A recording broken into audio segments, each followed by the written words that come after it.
आज से बिना लंबी मेहनत और सिंपल से इंग्रेडिएंट्स के साथ घर पे बनाए मजेदार सी ब्लैक पेपर चिकन कढ़ाई, जिसके लिए सबसे पहले आपने लेना है हाफ कप ऑयल। उसमें सुटनी है आपने लाल मिर्चें साबुत, जिस तरह आपके रिश्तेदार आपकी जो है जख्मों पर छिड़कते हैं वैसे ही। देन उसमें ऐड करेंगे हम जीरा। उसी के साथ हम डाल देंगे इसमें तकरीबन 1 kg चिकन।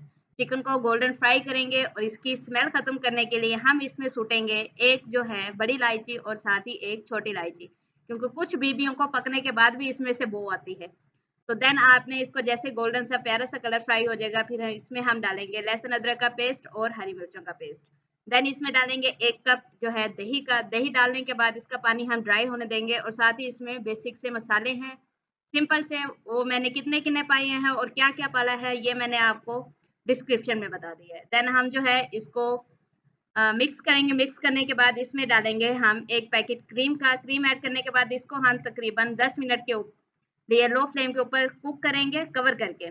देन जो है हम इसको इसके अंदर डालेंगे लेमन जूस 2 टेबलस्पून और इसको मजीद जो है हम 10 मिनट के लिए कुक करेंगे, तब तक जो है हमारा ऑयल सेपरेट ना हो जाए। देन हम जो है इसके ऊपर डालेंगे बटर। बटर जो है आपने वैसे ही डालना जैसे आजकल लोग हमें मक्खन लगा रहे होते हैं, और कमेंट में आपने लिखना है सुती हुई बाजी फिर जाग पड़ी है। तो हमारे मजेदार सा जो है व्हाइट चिकन घर पे मजेदार से सिंपल इंग्रेडिएंट्स के साथ बन के रेडी है। इसको नान के साथ सर्व करें और